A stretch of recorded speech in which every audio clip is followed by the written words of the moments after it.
إن الحمد لله نحمده ونستعينه ونستغفره ونعوذ بالله من شرور أنفسنا ومن سيئات أعمالنا.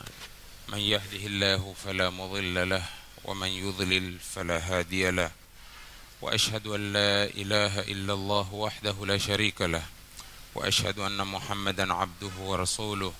يا أيها الذين آمنوا اتقوا الله حق تقاته ولا تموتن إلا وأنتم مسلمون.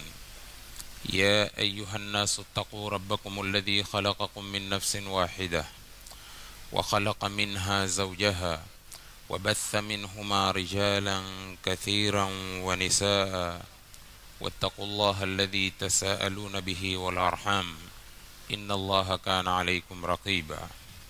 يا أيها الذين آمنوا اتقوا الله وقولوا قولا سديدا يصلح لكم أعمالكم ويغفر لكم ذنوبكم، ومن يطع الله ورسوله فقد فاز فوزا عظيما.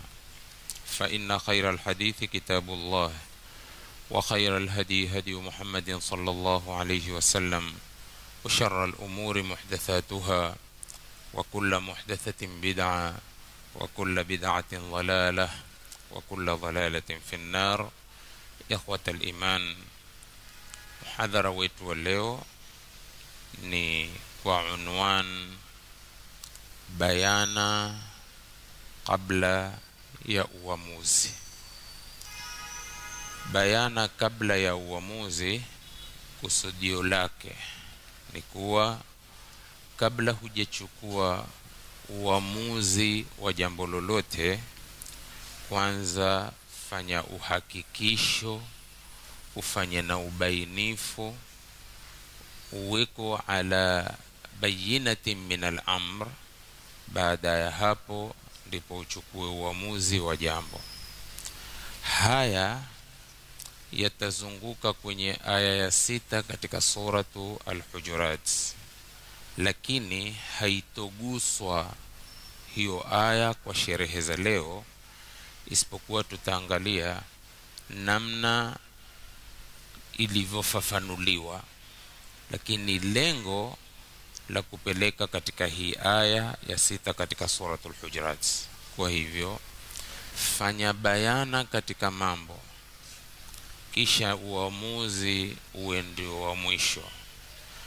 Hapa tutalichukua temko la at-tabayyunu lilivyotafsiriwa. Na at-tabayyunu, hili temko asili yake liko katika Qur'ani tukufu kwa aya isiyopungua 1, aya 2 mpaka 4 katika Qur'ani tukufu limetajwa temko hili, na lenye kukurubia kwenye maana ya temko tele ndani ya Qur'ani tukufu. Lakini hebu tuchukue walivyotutafsiria wanavyooni. Kwanza hiki kilma cha at-tabayyunu fi qawli llahi fatabayyanu lilivyozungumzwa. Temko hili limetokamana na fi'li ya tabayyana. Kwenye tabayyana yatabayyanu tabayyunan, fahuwa mutabayyinun والمفعول متبين. تبين الشيء ومعنى بان وظهر واتضح، ومعنى ثبت بالدليل، jambo kuthubutu kwa dalili. Wataakada, kwa maana kahakikisha. Kwa hivyo kahakikisha kwenye jambo lenye kuhakikishwa likawa na uhakikisho, lenye kubainishwa likawa na bayana, basi baada ya hapo una haki ya kutukua uamuzi kwa ulivyopata ufafanuzi na uhakikisho na ubainifu. Tabayyunul haqa'iqi ittidahuha wa dhuhuruha, kusema kubainika kwa ya uhakika ni kule mambo kuwa wazi na kule mambo kudhihiri kwake. Ukisema tabayyana min al-amr, kwa maana tathabbata fihi, amethibitisha kwenye hilo jambo. Ay ta'arrafaha biwuduhin, amelichambua lile jambo kwa uwazi. Wataammalaha, kisha akalitaamali lile jambo. Tayib, Mwenyezi Mungu Subhanahu wa Ta'ala asema ya ayyuhalladhina amanu idha darabtum fi sabilillahi fatabayyanu. Angalia hii aya, ni aya 94 katika suratul Nisa, kwenye nidaur rahmani li ahli al-iman, enyi mulioamini. idha darabtum fi sabilillahi fatabayyanu, mtakaposafiri katika njia ya Mwenyezi Mungu, basi msifanye lolote ila kwa ithibati. Msifanye lolote ila kwa ithibati. Sasa kwenye 94 suratul Nisa, angalia ametaja tamko lililokuja kwa amri fatabayyanu, ya ayyuhalladhina amanu idha darabtum fi sabilillahi fatabayyanu. Tayib, katika 256 suratul Baqara, angalia Mwenyezi Mungu Subhanahu wa Ta'ala asema qad tabayyana ar-rushdu min al-ghayy. قد تبين الرشد من الغي بمعنى اتضح، دقق النظر في المسألة حتى وضحت له. hii kusema umebainika uongofu kutokamana na upochofu, bimaana ittadhaha ni kitu kuwa wazi, na kitu mpaka kiwe wazi. Hata katika masala ulama wetu wasema daqqaqa an-nadhara fil mas'alati hatta wadahat lahu, amepeleleza. Kusema daqqaqa an-nadhara kwa maana ya upelelezi na bahthi, sikutazama mambo juu mara ukatoa mambo yakazusha mishkili kwa sababu wa kutazama mambo juu. Ile kwamba daqqaqa an-nadhara fil mas'alati hatta wadahat lahu, mpaka kubainikiwa na masail yawe wazi, bila shaka mpaka umefanya bidii sana katika kuyatafuta yale masala. Tayib, Mwenyezi Mungu Subhanahu wa Ta'ala kwenye hili temko la at-tabayyun, angalia katika masaili yanayofungamana na usiku wa mwezi mtukufu wa Ramadhani. Nimeanza kwenye amri, nikaata kutoka nyuma ya aya kwenye 187 suratul Baqara. Mwenyezi Mungu alipotoa amri kusema wakulu washrabu hatta yatabayyana lakumul khaytul abyadu minal khaytil aswadi minal fajri, ambao aya inasema na kuleni na kunyweni mpaka ibainike kwenu weupe wa alfajiri katika weusi wa usiku. Hii kusema hatta yatabayyana lakumul khaytul abyadu minal khaytil aswadi minal fajri, hapa tayari maana yako wazi, kuleni na kunyweni mpaka ubainike kwenu weupe wa alfajiri katika weusi wa usiku. Kwa hivyo munaendelea kula mpaka liwabainikie hilo. Likibainika hilo, ushapata uamuzi wa kusimama kwako kwenye kula.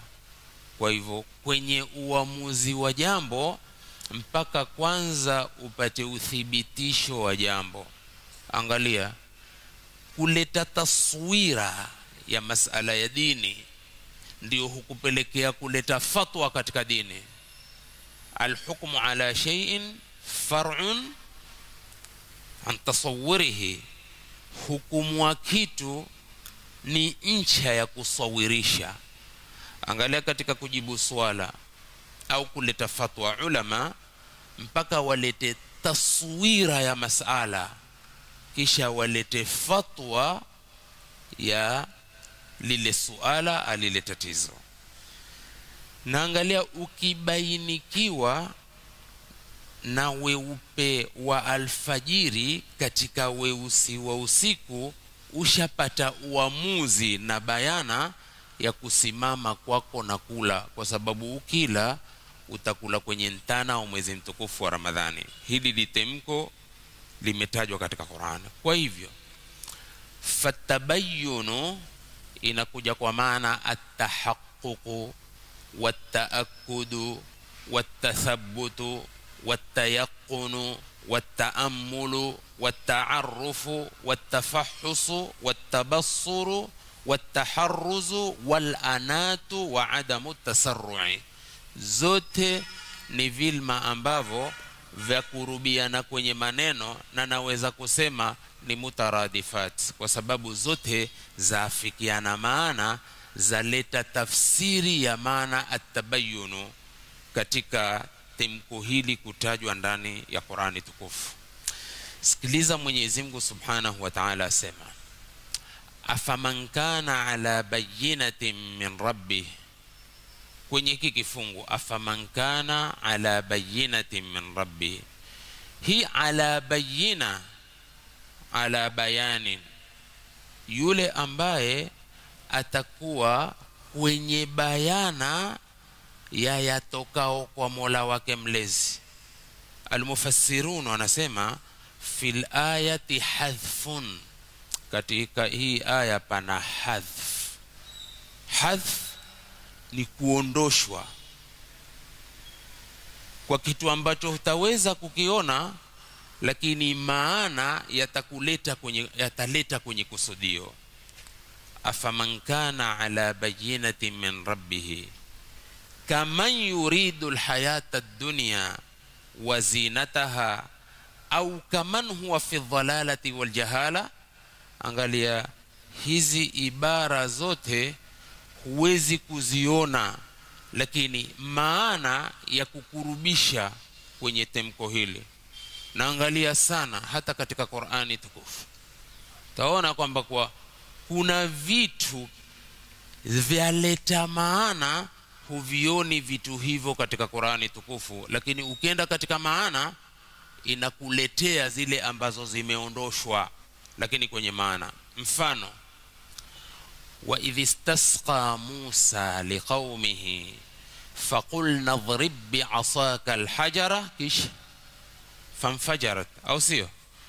Angalia, faqulna idhrib bi'asaka alhajara fanfajarat. Ukisoma hii aya ukiangalia udhahiri, kumbuka tuliposema kumwambia Musa wa idh istasqa, kumbuka Musa alipofanya maombi kwa Mungu kutaka maji au ateremshwe mvua ama apewe maji. Faqulna dhrib bi'asaka alhajara, tukamwambia piga kwa fimbo yako jiwe. Piga kwa fimbo yako kupiga jabali. Mungu asema fanfajarat. Sasa angalia, piga ya Musa huioni katika hii aya. Na je, Musa alipoambiwa idhrib bi'asaka, alipiga ama hakupiga? Si alipiga? Dharaba yake iko wapi katika Qur'ani wewe? Lakini angalia maana yake, ambayo ndiyo maana ya sawa walivyotufafanulia wafasirina, ni kuwa wa idh istasqa Musa liqaumihi faqulna idhrib bi'asaka alhajara fadharaba fanfajara. Lakini piga ya Musa hudhifa, imeondoshwa na huioni. Mfahamu? lakini lazima alipoambiwa piga alifanyaje? Alipiga. Tayib, sasa afaman kana ala bayyinatin min rabbi kaman yuridu alhayata ad-dunya wa zinataha au kaman huwa fi dhalalati wal jahala, sawa?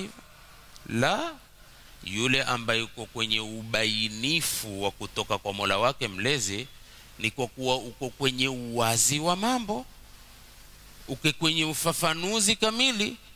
Kwa hivyo huyu una miangaza ya bayana itokao kwa Mola wake mlezi, hawezi kuwa sawa na yule ambaye uko katika upotevu au uko katika ujahala.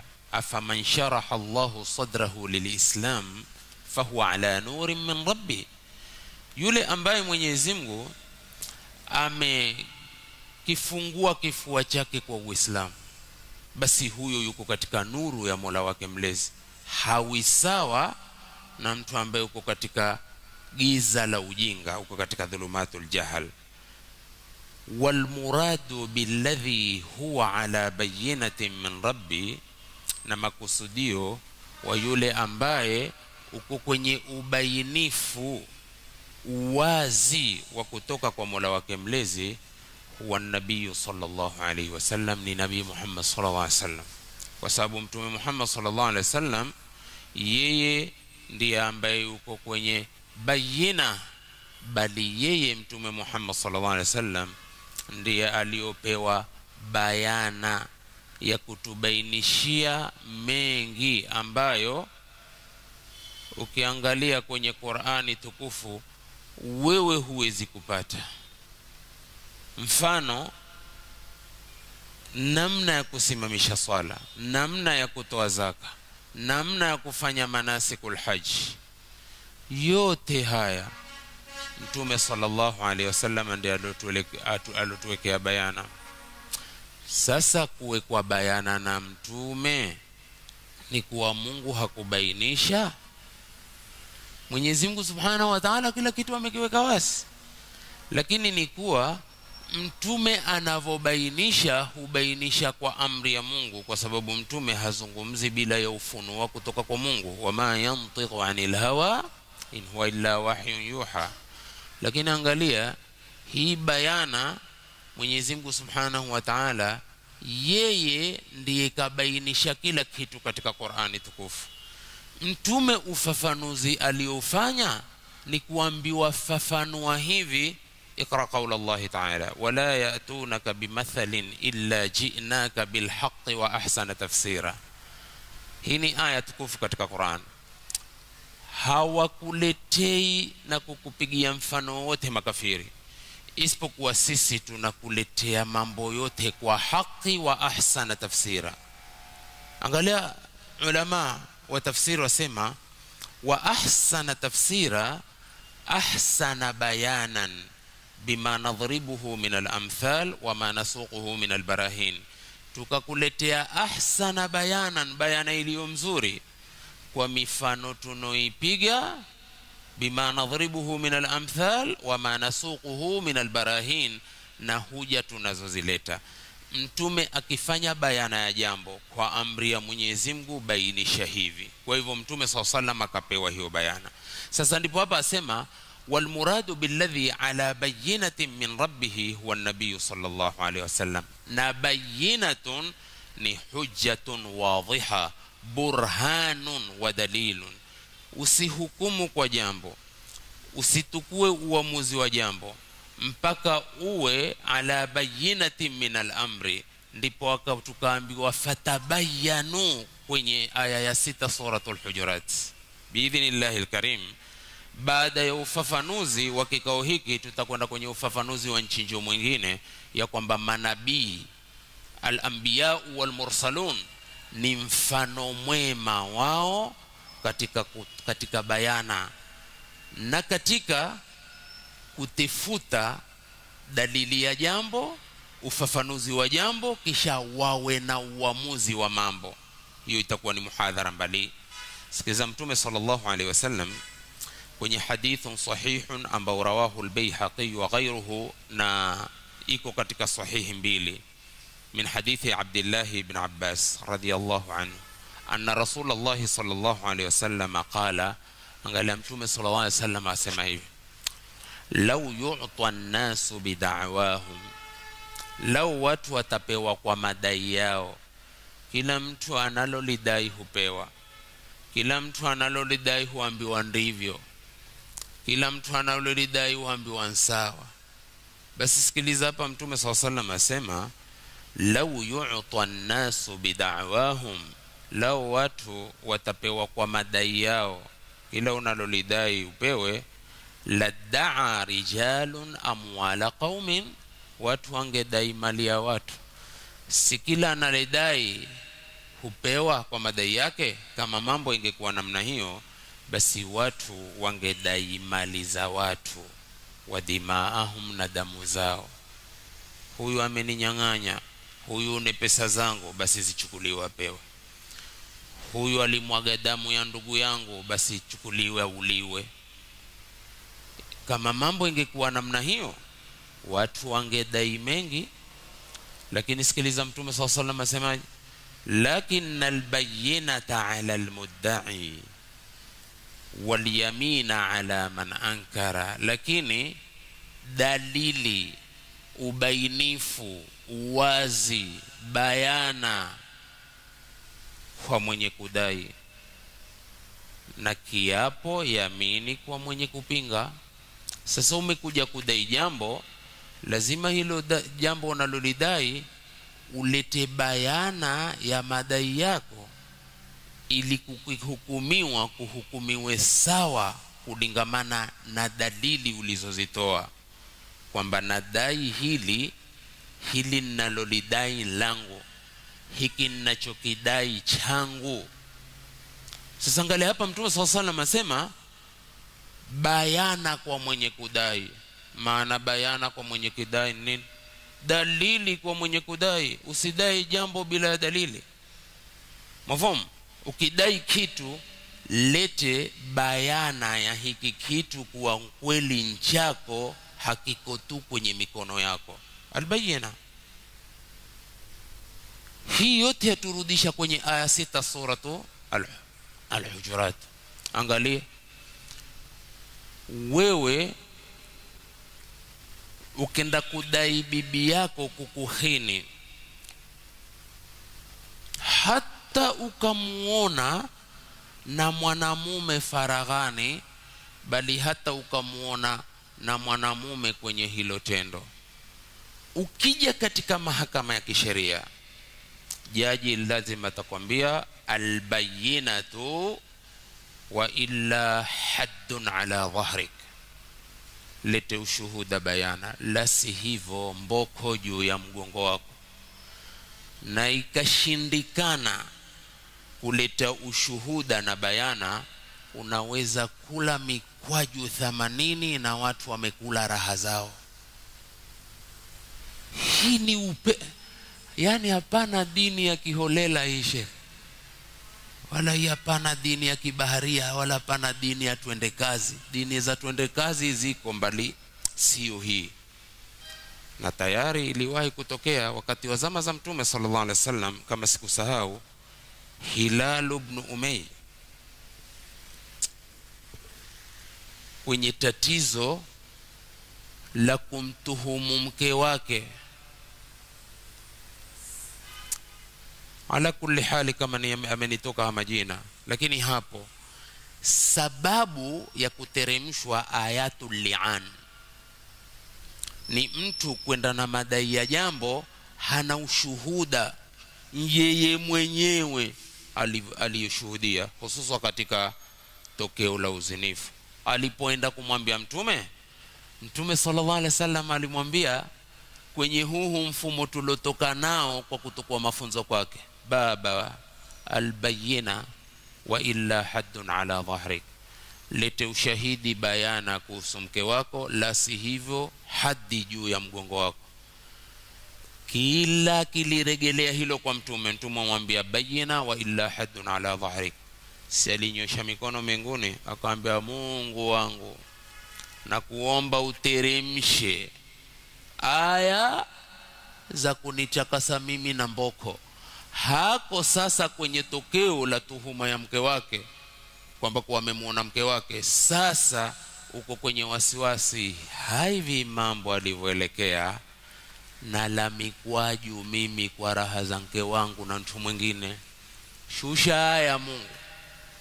Ndio Mwenyezi Mungu akaziteremsha zile aya ambazo ziko katika suratul Nur, walladhina yarmuna azwajahum walam yakun lahum shuhadaun illa illa anfusuhum fashahadatu ahadihim 4 shahadatin billah. Ukizisoma hizi aya zajulikana kama ayatul li'an, kwa sababu ulontuhumu aweza naye akasimama akamwambia ametuhumu si kweli na wewe umemuona, ikawa lazima kupatikane viapo 4 kwa jina la Mungu.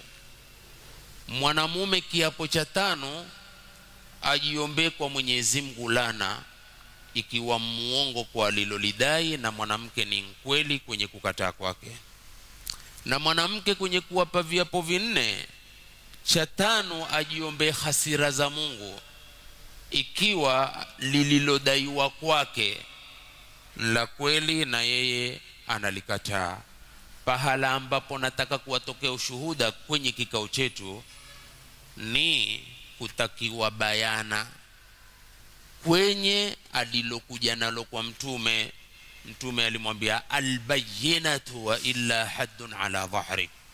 Umuhimu wa atabayyunu fil amr, usimtukulie mtu hatua tu na usimnene mtu tu na usinchangaze mtu tu, mpaka uwe na bayana shafian kafia. Na huu ndio mushkilatul mujtama, mushkili katika mujtamai wetu. Lakini twende tukaone ya wanaviona. Tayib, atabayyunu ilmun. Sikia wanavyoona sema atabayyunu ilmun. Hii tabayyun usione kusoma tu kwa sauti nzuri, ya ayyuhalladhina amanu in ja'akum fa. Hapana pozi nyingi, wajua ulinenalo ama wajua pozi tu. In ja'akum fasiqun binaba'in fatabayyanu. Ma maana at-tabayyun? Tayib, ilmun, hii ni elimu, yuhsalu ba'da iltibasin wa ghumudhin, ni elimu ipatikanao baada mtu kutatizika na kupatikana na uzito na magumu wa mambo. Yuqalu, husemwa hivi, tabayyana fil amri warra'yi, amebainikiwa kwenye jambo na kubainikiwa kwenye fikra yake. Hata fikra yako usiandame tu kiholela mpaka upate bayana ya unalolifikiri. Bimaana tathabbata wa ta'anna wa lam ya'jal, amethibitisha na akafanya utaratibu, wa lam ya'jal, na hakufanya haraka. Na angalia hadithi nitakao kutafsiria kwenye at-ta'anni min Allah, jinsi ilmu ya ulama walivyotutafsiria hili jambo, ambao upeo wa vikomo vyetu kwenye kuielewa hii hadithi twaielewa kuwa at-ta'anni min Allah, upole hutokamana na Mungu, wal ajlatu min ash-shaytan, na haraka hutokamana na shetani. Leo al-ajlatu wa ta'anni imekwenda katika fikihi nno kwenye upanufu wa elimu hii, ilmu shar'i. Tayib, watathabbutu, na kuthibitisha, huwa taharri wa taakudi min sihhati al-khabari qabla qubulihi au nashrihi. Sikia maneno hapo, wametoka wanavyoni hapo, wametoka maduati hapo, wametoka wapenzi wa sunna hapo, isipokuwa alorehemewa na Mwenyezi Mungu Subhanahu wa Ta'ala. Lakini elimu hii ya dini hii ya kitabu kitakatifu hii ndicho kinachochurekebisha sisi sote, na kila mmoja una halal na zalla zake, hususa katika uelewa. Sikia maneno at-tathabbutu, ambao ni at-tabayyun, kwa sababu pale nimeleta pia miminiko wa vilma walivyovizungumza ulama. Akasema angalia, at-tabayyun at-tahaqquq at-ta'akkudu, at-tathabbutu, at-tayaqqunu, at-ta'ammulu, at-ta'arrufu, at-tafahhusu, at-tabassuru, at-taharruzu, wal anat wa adamu at-tasarru. Karibu vilma 12 zote zimesimama kwenye at-tabayyunu fi haqqi qawli Allah ta'ala ya ayyuhalladhina amanu in ja'akum fasiqun binaba'in fatabayyanu. Ni upeo wa kuwa usihukumu, ni upeo usintolee mtu fikra, ni upeo usintolee mtu fatwa duna tahaqquqi watathabbuti watafahhusi wataharruzi wa mpaka ziishe vilma vyote 12. طيب التثبت huwa التحري. Wewe katika mwezi mtukufu wa Ramadhani unakuwa na at-tahari katika 10 la mwisho katika Lailatul Qadr, ndivyo sivyo? Ma maana at-tahari? At-tahari ni kutaka wewe.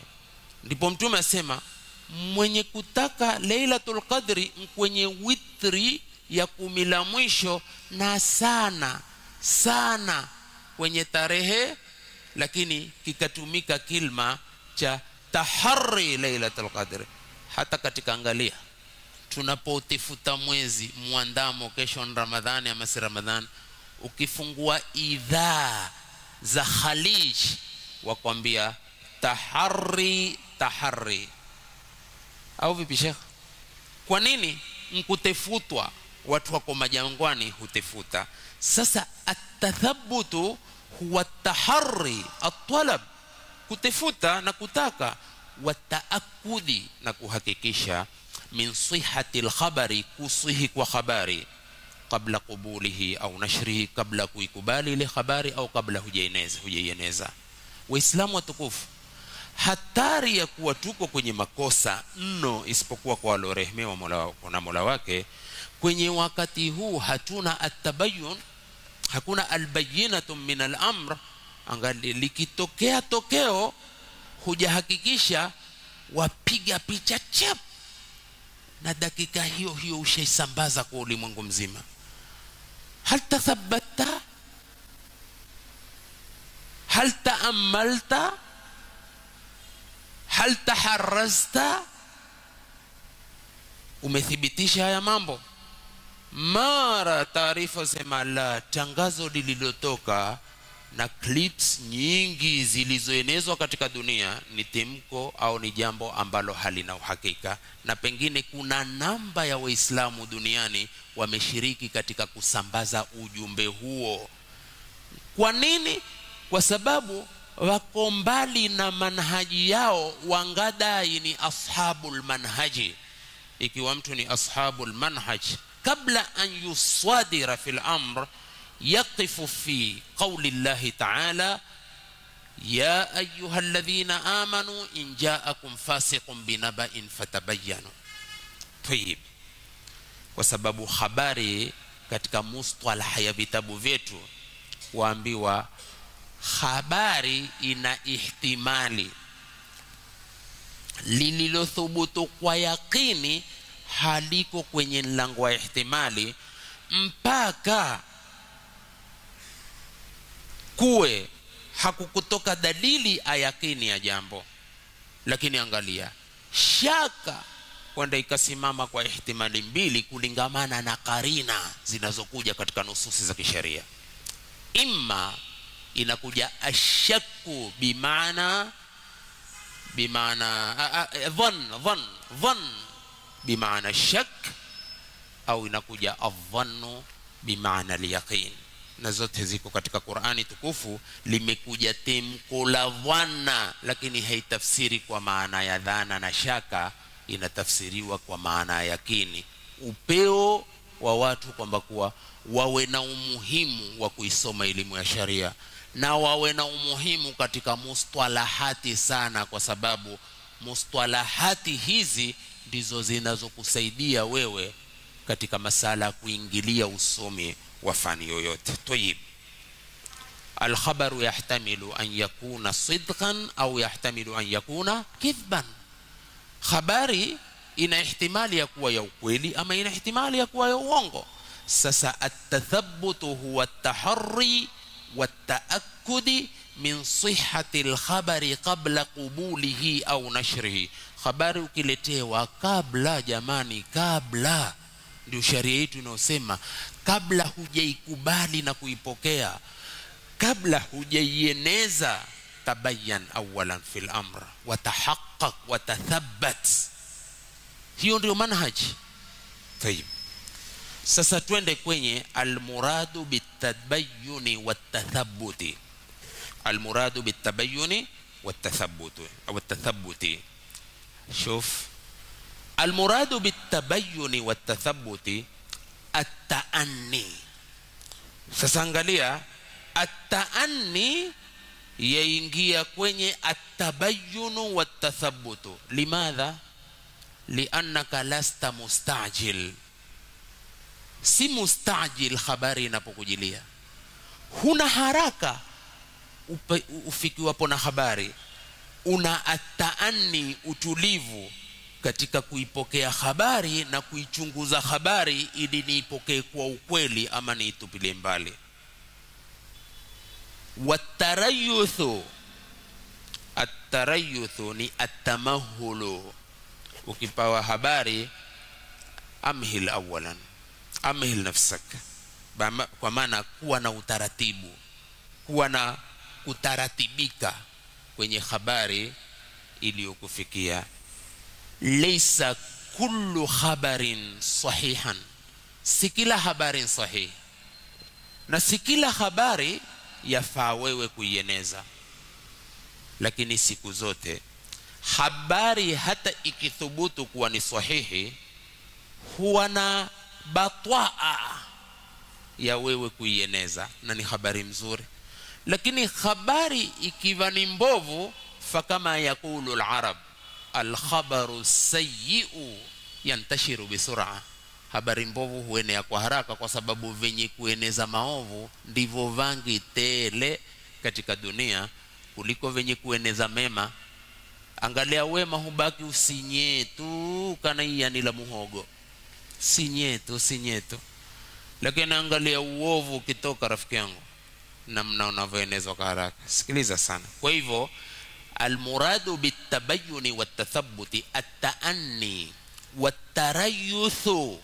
Isitoshe, walbahthu an sihhati al-khabar, na kubahith, kutefuta kusihi kwa ile habari, wa adamul ajlati fi naklihi, na kuwata kufanya haraka katika kuipokea ile habari, au binaul hukmi alayhi qabla tayaqquni sihhatihi, au kujengea kuihukumu kabla kuyakinisha kusihi kwake habari.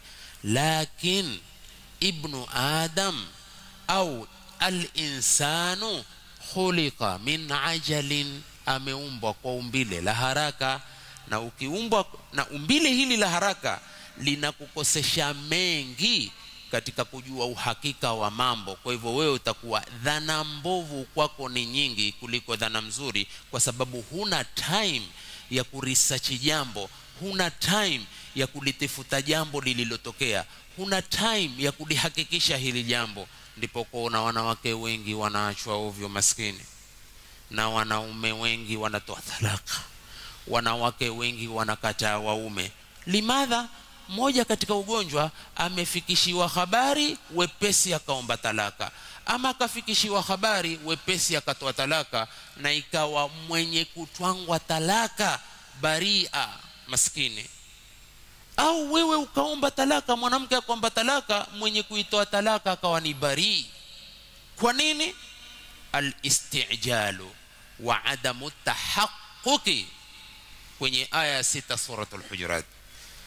Watukufu Islam, at-tathabbutu ambao ni at-tabayyunu, isma, min sifati ahli al-aqli war-razana. Ya salam, maneno ya ulama. Kuthibitisha mambo ni katika sifa za wenye akili na sifa za wanyenyekevu. ashabu razanati ni watu ashabu waqara, watu wanyenyekevu. Bi khilafi al-ajlati, kinyume cha haraka. Fa innaha min sifati ashabi ar-ru'unati wat-tayshu. Sikia maneno, kinyume na mtu kufanya haraka kusikilia habari na kueneza. Fa innaha min sifati ashabi ar-ru'una, ni katika sifa za watu wapumbavu. Wat-taysh, na watu finyo wa akili. Ukitaka kumjua ahmaqun nas, na ukitaka kumjua mwenye akili finyo, ni yule apewa jambo hutukua na akili tukua hulieneza kabisa. Hana utaratibu wa kumakinika kulichunguza lilopewa na kulifanyia uhakikisho. Au vipi hapo jamaa? Hiyo ndio maneno ya sharia. At-tathabbutu fadilatun, kuthibitisha jambo ni fadhila, na ni sahibul fadl. Ukimwona mtu hai, basi nimekusikia, niachie, hakuna wasiwasi wote. Sio umekuja kuniletea habari hutaki kuvua nanga, uko hapo hapo ataka kunisikia nitanena nini. Nimekusikia ulivonena, asante. Sasa ni juu yangu mimi kuchunguza uliloniletea, na kwenye uchunguzi wangu kimimi, kimwingine sijui, kimimi kiuchunguzi wangu nitafika kwamba kimpacha aliyekwambia, kisha wewe ukanambia, iko siku utashangaa, utasema huu ni chizi kweli. Nitamuita yule, kisha nkuite kisiasa, njoo msikitini hapa kidogo, kuna khairi pengine itakufikia. Kikuchaia khairi, si utakuja kwa kuchamba. Ukija atakwambia khairi yenyewe ni huu, kisha moja kwa moja nitageuka kwambia, rafiki huyu alikuja akanambia wewe umesema kadhaa kuhusu mimi, kisha mfunge swala kimani huangalia. Sasa ikiwa utatwangwa ngumi, pengine ulikuja tu kwa sababu ya fitna. Sasa ule uloniletea fitna ndio atakaye kuonyesha. Siku nyingine utaniletea maneno ikiwa mimi nimekufanya hivyo hakadha. Lakini ukiletewa kupika na bismillah kwenye kuketi kwako, na nketo ni nketo wa marufaa, kama utaka kusoma Qur'ani katika mwezi mtukufu wa Ramadhani, lakini ni nketo wa marufaa atakakupokea, lazima kutaleta uchesi, lazim uwe na atabayun. Sasa at-tathabbutu min sifati ahli al-aqli wal-razanati bikhilafi al-ajlati fa innaha min sifati ashabi ar-ru'unati wat-taysh. At-tathabbutu fadila, kuthibitisha mambo ni fadhila. Wan-naqlu minan nasi biduni tathabbutin radhila, kunukuu maneno kwa watu, kupokea maneno kwa watu bila kuthibitisha ni uchafu. Mtu akikuletea maneno, akikuletea statement yoyote, lazim utukue ubora wa kuthibitisha, wala usiwe na shitaha hapo kunshitahi mtu yoyote. Kuwa na shitaha ya kunshitahi Mungu kwenda kusimama kwa jambo la haki, wallahi thumma wallahi tuanguka, isipokuwa kwa alorehemewa na Mola wake. Tuanguka kivipi? Kwa sababu kukitakakana uthibitisho kwa jambo ikiwa la muhusu wako, wewe hutoi uthibitisho. Aina dini iko wapi hapo? Ndipo pale tukawaambia dini sikuja mapema msikitini tu. Kuna wengi huja mapema msikitini, lakini na dini nyingi imevashopoka. Vaipeche hiyo dini tu, akungoja mlango ukifunguliwa ameingia kama indi. Tumeelewana vizuri sana. Lakini angalia Qur'ani tukufu inasema kuwa muadilifu, usimame na uadilifu kwenye uthibitisho wa jambo, hata kama jambo la kuhusu wewe, hata kama jambo la kuhusu mzazi wako, hata jambo kama la kuhusu akraba zako. Sema la, hapa mimi tasimama msimamo wa haki bighadhi nadhar, kwa kufumba macho kumwangalia huu sister, huu ni nyanya, huu ni babu, huu ni muhisani. Si dini hiyo. Dini haiji hivyo. Dini huja kwenye ubainifu bila shitaha zako mwekee Mwenyezi Mungu.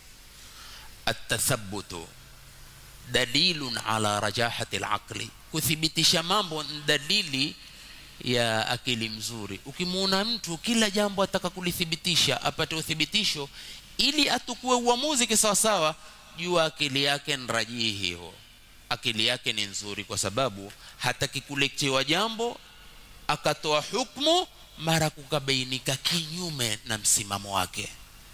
Wa salamati tafkir, mwenye kubainisha mambo huwa fikra yake iko salama, fikra yake iko salama. Amma al-ajlatu, ama kutothibitisha jambo haraka za kutukua uamuzi kwa uletewalo, fadalilun ala naqsi al-aqli, ni dalili ya upungufu wa akili. Wa khalalin fi tafkiri, na vile vile pana upungufu katika fikra, pana upungufu katika fikra. Na fikra ikiwa na upungufu, utafikiri lipi liive liandamwe kwamba kwa fikra iliyotolewa na fulani mfikira mzuri, na tayari ni punguani we. Intabih. Hadithi ya Anas bin Malik radhiyallahu anhu anna an-nabiy sallallahu alayhi wasallam qala at-ta'anni min Allah wal ajlatu min ash-shaytan, upole hutokamana na Mungu, haraka hutokamana na shetani. Sikiliza hapo, wal insanu khuliqa min ajal, au vipi hapo? Khuliqa al insanu min ajalin wa yad'u al insanu bi sharri du'aahu bil khair, hujiombea mwanadamu ya shari kama anavyojiombea ya khair. Limadha? Wa kana al insanu ajula, kwa sababu mwanadamu amekuwa ni mtu wa kupenda haraka. Sasa jambo lolote haraka haraka tu, hana time ya kumchunguza hata bibi yake kwa habari aliyoletewa, ana haraka za kutwanga tu yeye. Tena atatoa talaka, sema mbona umeniacha na hujahakikisha mmekuata ili nikuonyeshe kwamba kwa wakotele taleta wengine. Mbabe manake ni hodari, ni mvuli manake wewe. Sasa hataho uchuvuli lazima miongozo yake iwe sharia, au sivyo? Taib. Sasa angalia makafiri wala Allahumma in kana hadha huwal haqqa min indika famtir alaina hijaratan min as-samai au itina bi'adhabin alim. Hivi wewe, hawa makafiri wasema, ewe Mola, ikiwa hili alilokuja nalo Muhammad ama Qur'ani ni haki itokao kwako, hachuchushie mvua ya mawe, tuteremshie mawe kutoka mbinguni, ama chupe adhabu kali. Mawe ni khairi ya manshar, au ni barafu hutoka ikayuka ndio ikakungia kwenye kito, manake wewe ni mdosi. Umeomba akishushwa maji, utashushiwa pikipiki za maji tu, halikupigi mai ya barafu. Lakini angalia, ni shari, lakini kwa kuwa ni mtu ambaye ni mustajil, ana ile kitu kinachoitwa al-istijal, basi hata kwa lenye kundhuru atakalimfanyia haraka. Lakini usifanye haraka. Mungu mwenyewe ata amrullahi fala tastajilu, hata musiwe na haraka. Litakalo kuja litakuja, na litakalo Mungu kulileta likupate litaletwa likupate tu, haina haja ya haraka zako. Anas bin Malik asema hivyo. Mtume sallallahu alaihi wasallam asema at-ta'anni min Allahi wal ajlatu min ash-shaytan. الحديث أخرجه البيهقي وحسنه الإمام الألباني رحمة الله عليه رحمة واسعة. اسمع التفصيل.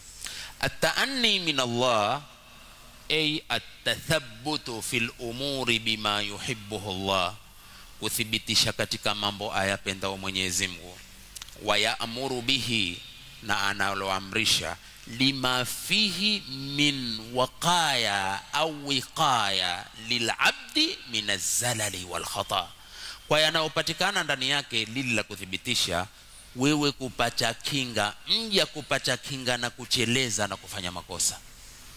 Ukifanya haraka ni hatari. Ndipo ukaona ukiangalia Sahihu Muslim, ule barobaro katika mihadhara Ramadhani niliwahi kuwapa hicho kisa. Kama hakuregesha ule mkuki kwa wivu wake wa mke wake kumuona uko nje, angaliua. Baada ya kuingia ndani kumuona lililontoa mkewe nje ni nyoka uko ndani juu ya kitanda chake, angesema maskini mrembo wangu, nimefanya haraka kwa wivu kumuua, kumbe lililontoa sikukusudia, alikuwa hukimbia. Mwanamke tamuona chatu, sacho, fiha, kobra, aketi mwanamke gani? Tatoka hata kama kwa leso ya mafa.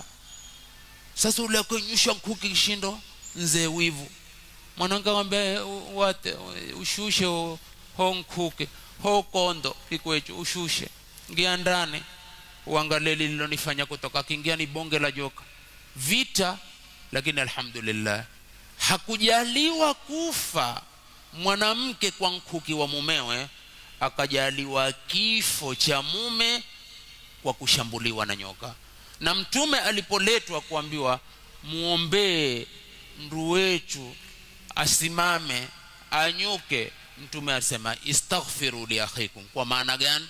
Kisha sema hatujui kwenye vita hivi alokufa mbele nani, lakini wote walikufa.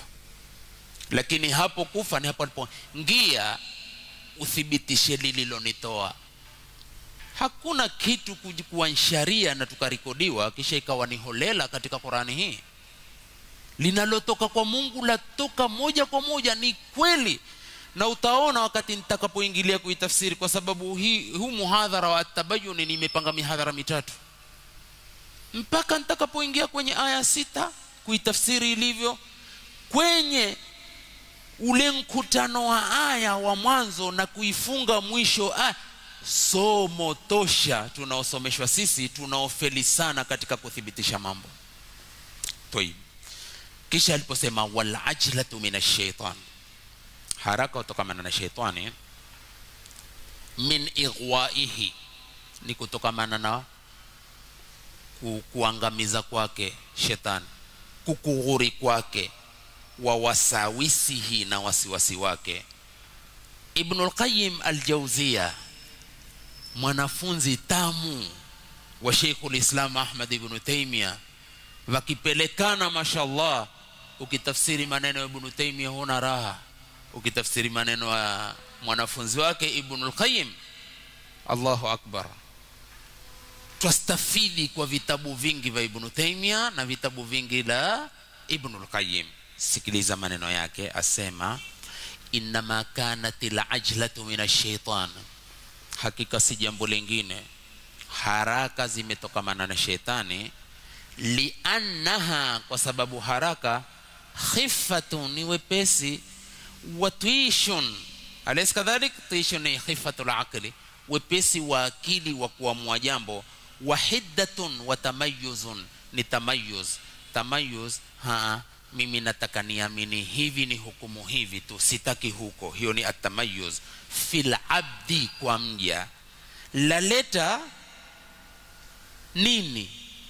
Ibn al-Qayyim asema tamna'uhu min at-tathabbuti wal waqar, hili hunzuia yeye na kuthibitisha na kunzuia yeye kuwa mnyenyekevu. Siku zote mtaratibu wa kutafiti mambo atoe hukumu ya sawa, huyo ni mnyenyekevu. Wal hilmi, na upole.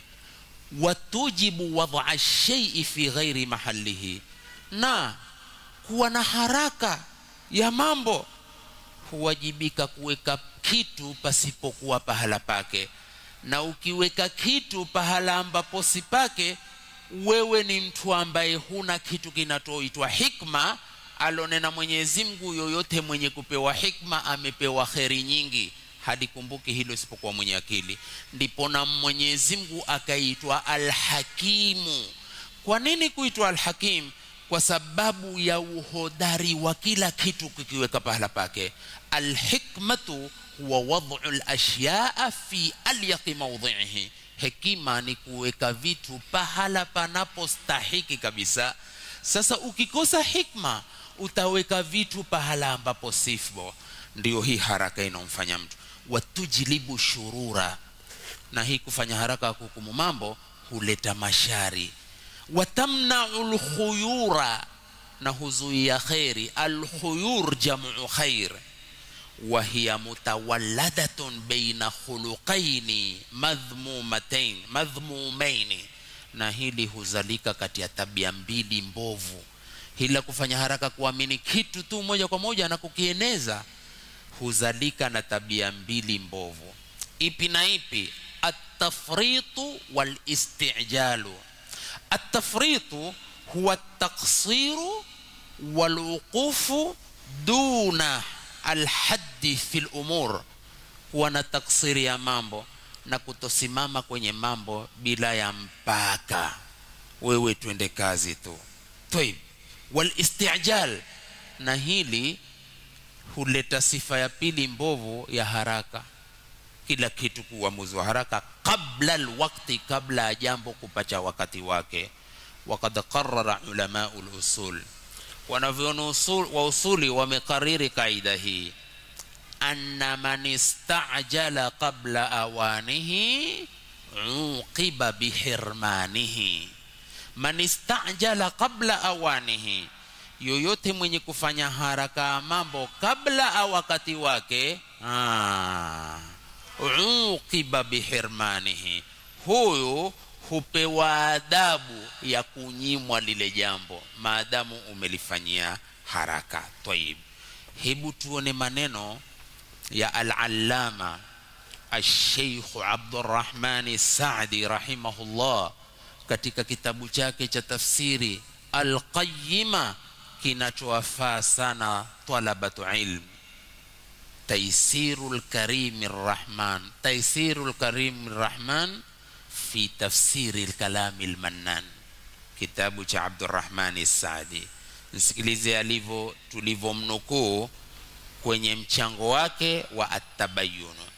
Asema minal ghalatil fahishil khatiri, sikana wasema minal ghalatil fahishil khatiri, katika kuchanganyikiwa kuliko kuovu ambako ni hatari kwa mtu, qubulu qawli nasi ba'dihim fi ba'd, ni kukubali maneno ya watu baadhi yao kwa baadhi. Anayekuletea uko tayari kulikubali tu. Asemaje Abdurrahman? Thumma yabni alayhi sami'u, kisha ule mwenye kuisikiza ile habari akajengea liloletewa hubban wa bughdha, kupenda na kubughudhu. Mtu amekuletea habari, mara tayari wapanga kunitukia we, ama mtu akakuletea habari tayari wapanga kunipenda.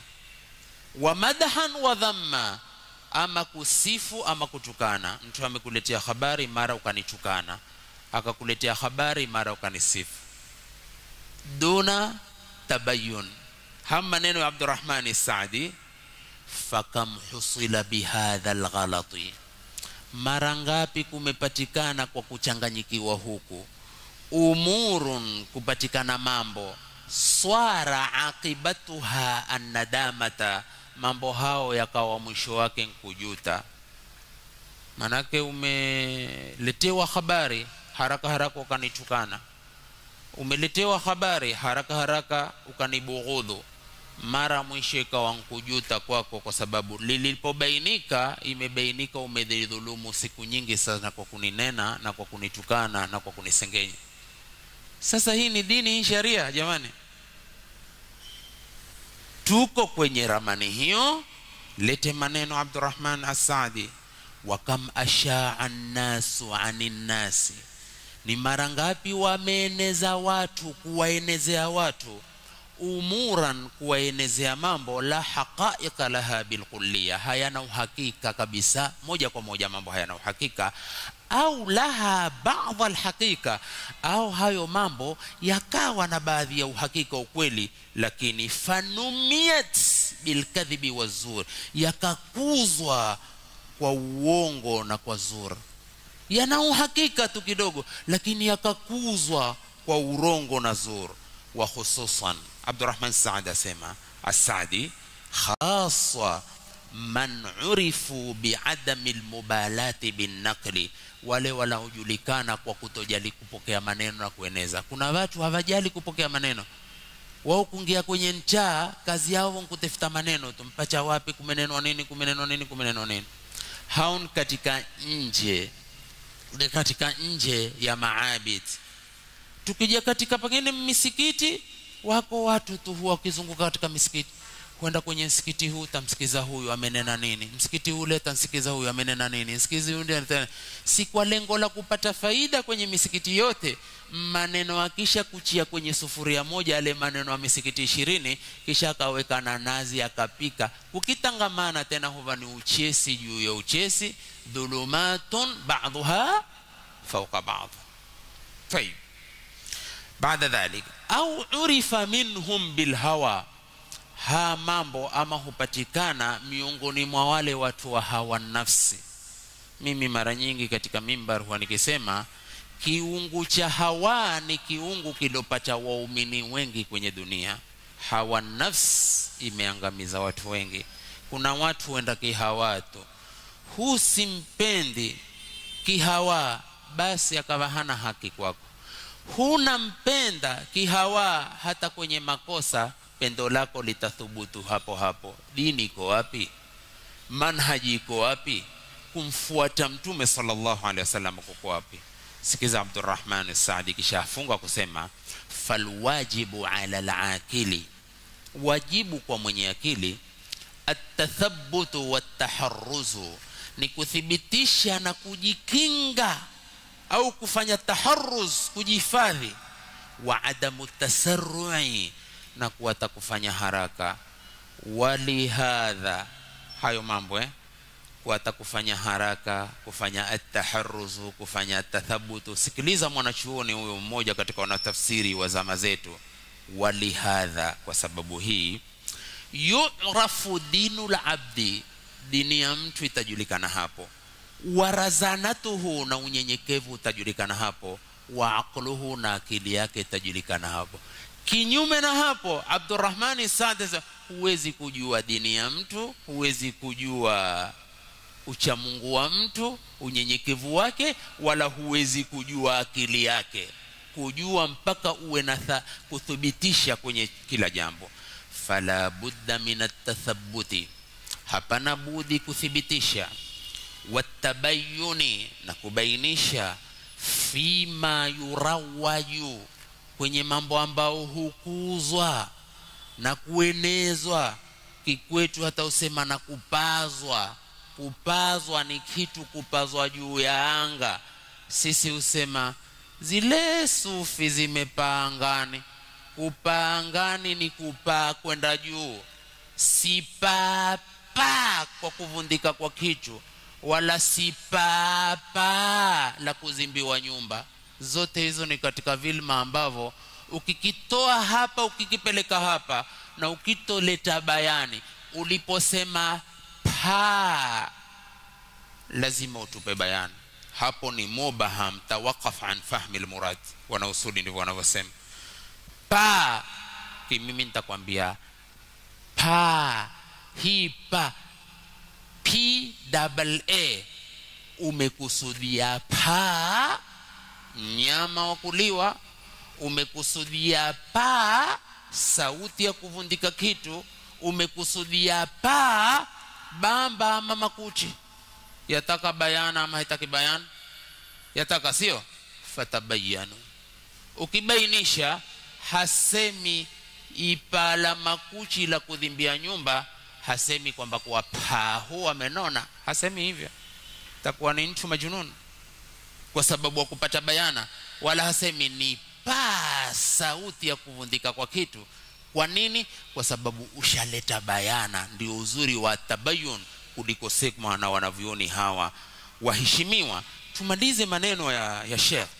Fala budda min at-tathabbuti wat-tabayyun, hapana budi kuthibitisha na kubainisha, fima yurawaju, katika mambo ambayo hupazwa na kukuzwa, min akhbarin, kutokamana na habari, wa ishaatin, na kutokamana na mambo yanayoenezwa. Falaqilu, mwenye akili, la ya'tamidu ala nuquli nasi wa aqwalin, hategemei kutukua na kupakua maneno ya watu na maneno yao. Hatukui nakala za watu na maneno yao. Fa inna tanaqula alqawli baina an-nasi laysa dalilan ala sihhatihi, kutukua maneno kati ya watu si dalili ya kusihi hayo maneno. Umeyatukua tu, kwa hawa zako za nafsi, si dalili ya kuswihi. Dalili ya kuswihi ni at-tahaqquq wa at-tabayyun. Tayib, man huwa al-fasiq? Fasiki ni mtu gani? Kwa nini nimeuzunguka huu muhadhara wa kwanza kwa hilo? Kwa sababu Allah yakul ya ayyuhalladhina amanu in ja'akum fasiqun binaba'in fatabayyanu. Kwa hivyo kuna al-fasiq kwenye aya, kuna na at-tabayyun inayotakiwa niliyoanza mwanzo wa muhadhara. Mtu fasiki ni mtu gani? Al-fisqu fi asli al-wad'i al-lughawi, temko hili katika msingi wa weko la kilugha, huwa al-khuruju ani ta'a, ni mtu kutoka taani. Mtu akitoka kwenye taa amefanya al-fisq, fa huwa fasiqun. Amma al-fisq bil wad'i al-urfi, fisq ufasiki katika weko la kiada na desturi na mila ya watu kwenye maneno yao au kwenye mambo yao, fa huwa at-tarku li amri Allahi azza wa jalla, ni kuata amri ya Mungu azza wa jalla, wal isyanu, na kuasi, wal khuruju an tariqi al-haqq subhana, na kutoka kwenye barabara ya haki kwa aliyetakasika.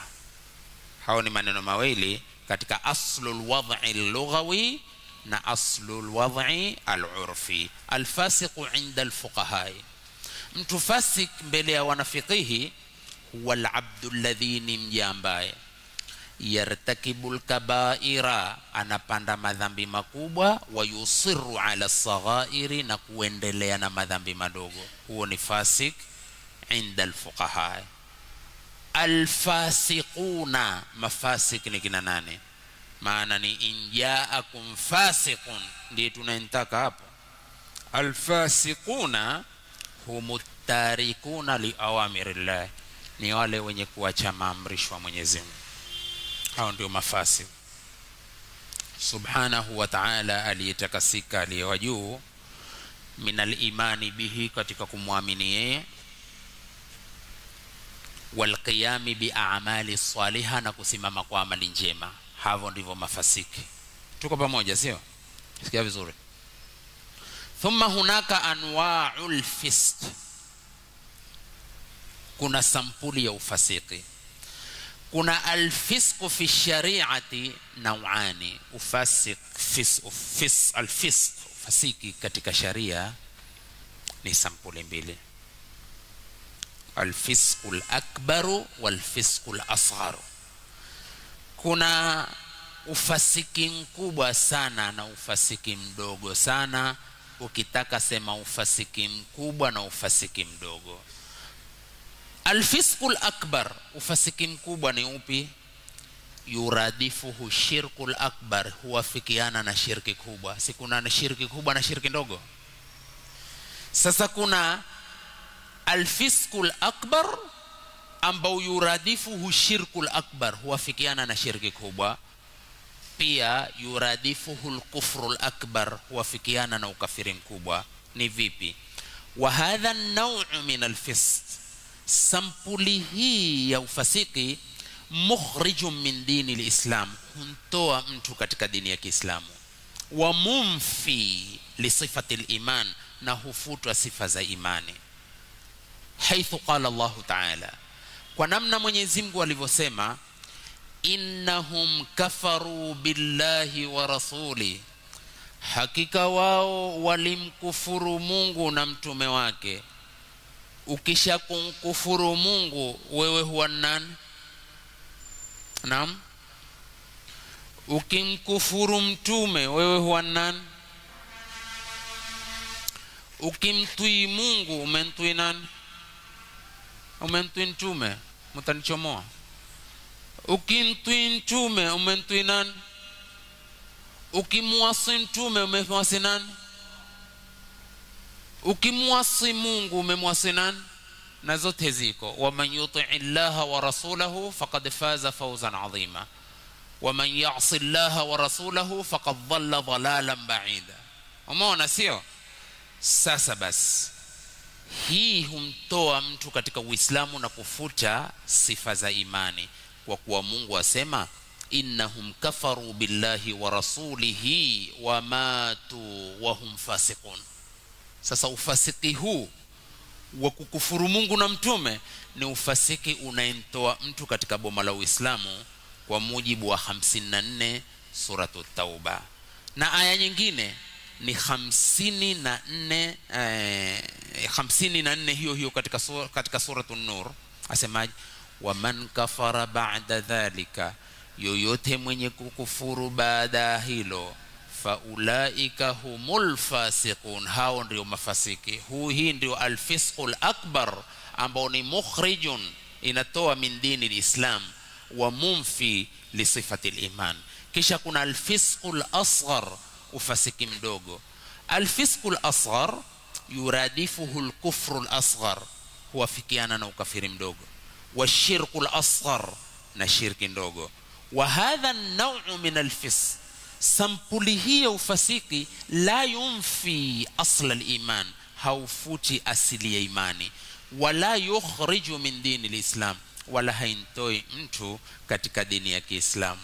Hata kwenye unafiki kuna unafiki mkubwa, unafiki wa kiitikadi, kuna na unafiki mdogo, unafiki wa kimaneno na kivitendo. Unafiki mkubwa, unafiki wa kiitikadi, humtoa mtu katika boma la Kiislamu, na mwenye unafiki huu huwa wal kafiru fi ad-darki al-asfali minan nar. Inna Allaha jami'u al-kafirina wal munafiqina fi jahannama jami'an. Ni nafiki wa kiitikadi, na ametajiwa mambo 6 ya mwenye unafiki wa kiitikadi.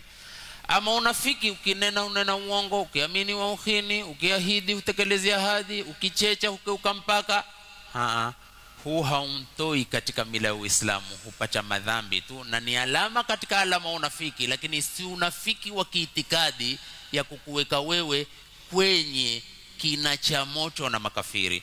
Na hapa ndipo asema hata ufasiki kutoka katika toa. Kuna kutoka katika toa, kuna kukutoa kwenye boma la Uislamu, wewe ni kafiri. Kuna kutoka katika toa kiufasiki kusikokutoa katika boma la Uislamu, una dhambi kwa kukhalifu toa, lakini bado uko ndani ya boma la Kiislamu, una haki ya kujirekebisha kwenye mambo. Tayib, haithu qala Allah ta'ala ya ayyuhalladhina amanu in ja'akum fasiqun binaba'in fatabayyanu, aya 6 suratul Hujurat. Basi mtu akikuletea habari za uongo, ni fasik alotoka katika toa, hajatoka katika boma la Uislamu. Mfhum? Hakadha. Tayib, waqala aidan wala yudharra katibun wala shahidun wa an taf'alu fa innahu fusuqun bikum wattaqullaha wa yuallimukumullah wallahu bikulli shay'in alim. Ni aya 282 katika suratul Baqara. Ukianza aya ya ayyuhalladhina amanu idha tadayantum bidainin, ukizikarinisha hizi aya mpaka kuja hapa, utapata zile hukumu ambazo ni mutabbaq, mpaka Mungu kusema wala yudharra katibun wala shahid wa an taf'alu fa innahu fusuqun bikum wattaqullaha wa yuallimukumullah wallahu bikulli shay'in alim. Maana yake wanatafsiri wanatuambia wala asitiwe tabuni mwandishi wala shahidi, na kama mkifanya hivyo basi hakika hilo ni kosa kwenu, lakini huwezi kupata utamu wa ukamili wa hukumu wa haya mpaka utoke na aya idha tadayantum bidain. Lakini hapa pahala pa kutokea ushuhuda fa innahu fusuqun bikum, ni kutoka kwenye twa, ni ubaya kwenu, ni kosa kwenu. Kosa hili halimtoi katika boma la Uislamu, kwa kuwa ni alfisqul asghar biidhnillahi alkarim. Mada ambayo itakuwa ni ya Jumapili itakaokuja idha ahyana almaula, ni hii aya kwenye kuikekecha, lakini nitaka kuangalia at-tahaqquq wat-tabayyun min akhlaqil anbiya'i wal mursalin, kuhakikisha na kubainisha ni katika akhlaki za manabii na mursalin. Hapo tuiangalie baadhi manabii na mursalin walisimama msimamo gani kwenye at-tabayyun fil amri. Tukitoka hapo sasa ndio tustambite ahkam zilizofungwa na hii aya na visa vyake, na kuangalia pa kwanza kwa atakayekujilia ambaye ni alfasiqu, na pa mwisho palipofungiwa aya fatusbihu ala ma fa'altum nadimin. Uangalie utamu wa Qur'ani na jinsi neno la Mungu lisivyoanguka na neno la mtume lisivyoanguka, na tukikhalifu hapo huwa matatizo tu katika maisha yetu. Atujalie Mwenyezi Mungu min alladhina yastami'una alqawla fayattabi'una ahsana, innahu waliyyu dhalika walqadiru alayh. Uliza swala kwa tuliyozungumza ikiwa lafikiana. Naam, ikiwa na swala uliza.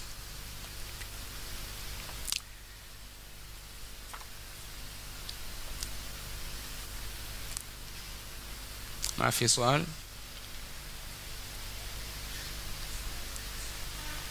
sasa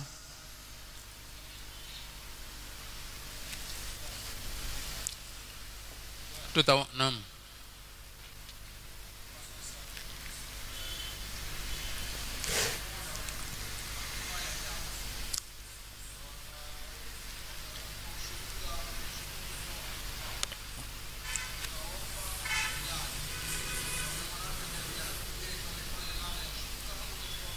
la tunasema wakishafanya li'an, mwanamke akiapa kwamba kwa mume wangu ni mrongo kwa madai yake, na mume akiapa hapana si mrongo ni mkweli, wote wawili wakisha kuapa, ile ndoa inayeyuka automatic na hawana ruhusa akurudiana tena ila al-abad, fa hukmuhu ila Allah.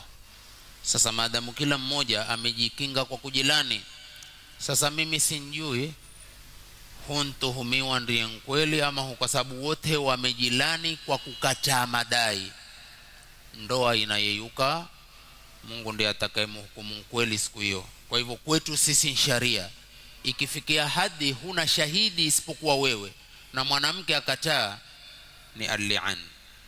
Suratul Nur.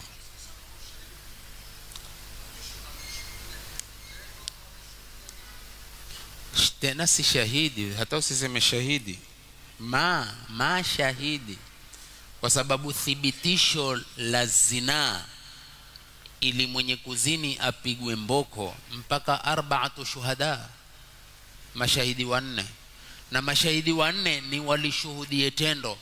Nafikiri katika kuitafsiri Suratul Nur miaka mingi iliyopita nilikwenda katika ahkamu nyingi sana, ni uthibitishe ni hili tendo hili. Wallahi kwa kiasi ambacho ulama wamesema ya kwamba kwa kiasi cha kuona namna kizamavo apigavo mbizi na azukavo. Haya niambie sasa, mambo ya kumuona mtu kitotoroni wewe utoke na ukele kishindu nimemuona giza. Ukifanya hivi sio kwamba kwa umeondosha giza ukapacha mwangaza ukaona hivi, si ushuhuda, hivi sheshegi tu lako la ile kutaka kueneza mambo maovu. Lakini ukija katika mahakama sharia, jaji amekukalia hapo kuangalia, bwana jaji nimemuona hivi, jaji atana baraka mbaya, sawa, albayna wa illa haddu ala dhahrik, ushuhuda kwa mashahidi walioshuhudia pamoja na wewe, la si hivyo mboko juu ya mgongo wako. Hii ndio dini ya haki. Tumeelewana? Sasa nimekwaja ni kuona usende kwenye rumu ukaona kwenye blanketi hunyuka likiketi, wewe ukatoka kwambio nimemuona fulani na fulani wafanya nini? Blanketi bwana la cheza na kichanda cha lia kweli. Jaji atakwambia ushuhuda wa kumuona kwamba kuwa huko kuinuka na kukaa na kichanda kufanya fujo ilikuwa ntendo la vifaa viwili vikifanya kazi kwa muono wako, la si hivyo mboko 80.